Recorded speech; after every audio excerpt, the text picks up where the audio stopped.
dry. So enamel is a glass, and it's a glass that is formulated to have a similar rate of expansion and contraction to the metal that you're using it on. So in this case, these enamels are for copper, they're for high pure gold, and for silver. And set that guy up there, and I'm going to have my torch come from underneath and bring it to temperature, which is between 1300 and 1600 degrees, depending on the enamel.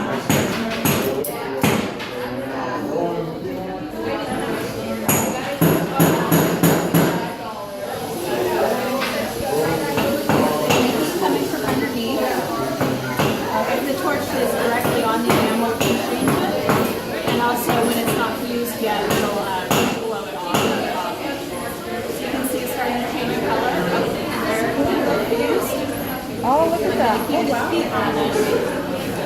Just to smooth it out a little bit.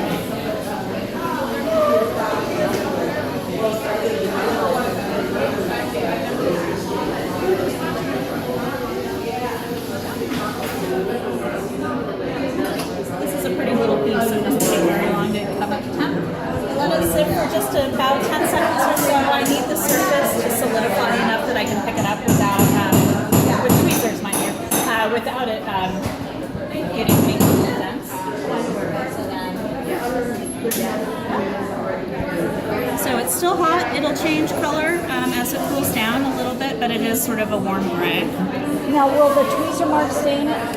No, because I let it sit long enough. That's long enough, huh? It's long enough. Yep, it's not going to Wow, look at that. I thought there's no big clue. Yeah. Now, if I grabbed it right after I finished firing, what it does is it leaves little depths. And the next firing, they smooth out. So it's not the end of the world. It's the very last firing, and you don't have the dent in there. But yeah, it just takes a second. Yes. Well, so different enamels for different materials. So these enamels are usually categorized, they're called jeweler's enamels. So copper, fine silver, so not sterling pure silver, and high carat gold, so above like 20 karat gold. So yeah, so we tend to use copper in a lot of things. For obvious reasons, but So the pure silver, use it for like, and then yeah, so underneath substrate.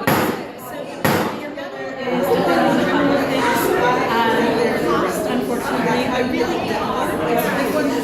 So if you use the gold underneath, that gives you a very nice set of reds and oranges and purples.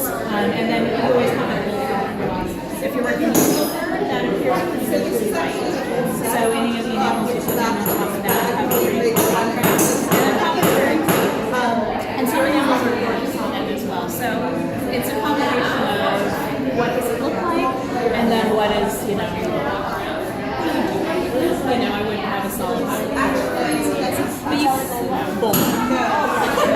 But you can get them with foils, and we do a lot. So really thin, thicker than an leaf, but thinner than aluminum foil. So we do there for pure silver and pure gold, and use that as layers, and so you can start to get that color without necessarily having a solid.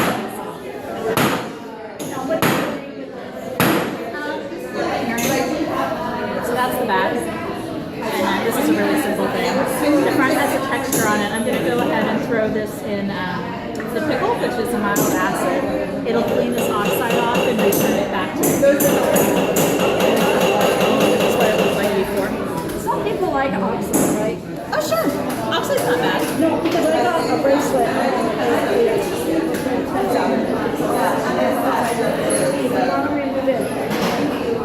Yeah. Well, for this case, I'm going to put another enamel over the front, and you can put enamel over oxide.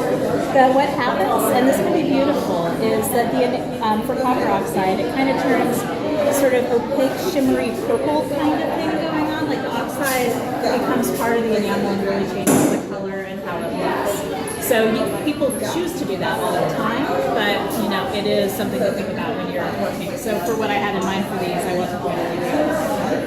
But there's no technical reason why you have to take it off. It's all about the visual. So then, the pickle is just acid then. Yeah, so pickle is kind of a colloquial term in jewelry for a mild acid that we use to clean your pieces. In our our studio, we use sodium bisulfate. That's really common. You can also use citric acid. You can use vinegar and salt. It kind of depends on. It takes a little longer, but sure. Yeah. So Now, classes here, how do you go about doing that? Do you buy packets or? you buy an individual class. Oh, you buy it for classes? So you can become a member, which I don't remember how much it is, but there's a yearly fee associated with that. And that gives you a discount on all your classes. Or you can just buy a class. But yeah, you buy them individually. So And how long are the classes? it depends on the class and it depends on the which area you're in. In jewelry and enamel, we're about the same length. So you can either take a class that is all day Saturday and Sunday, or is 5 nights, 1 night a week for 5 weeks. So basically, I think it's 7 to 10, whatever night of the week for 5 weeks in a row. So it's the same amount of contact hours. It's just whether you want to spread it out or do it all at once.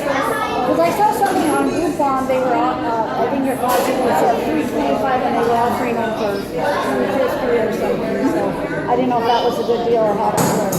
It is usually, I think today they're giving a discount if you register. I don't know how much it is. I should know more about how much we charge, but I show up and teach and it changes all the time. Yeah, so I do recommend if you can to take the class if you can clear your schedule. I don't teach those, I only teach the weekend intensives because it's an everyday job.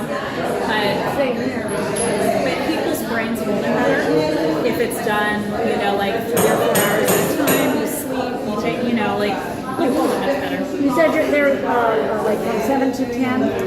Yes. That would work out. Yep, so 7 to 10.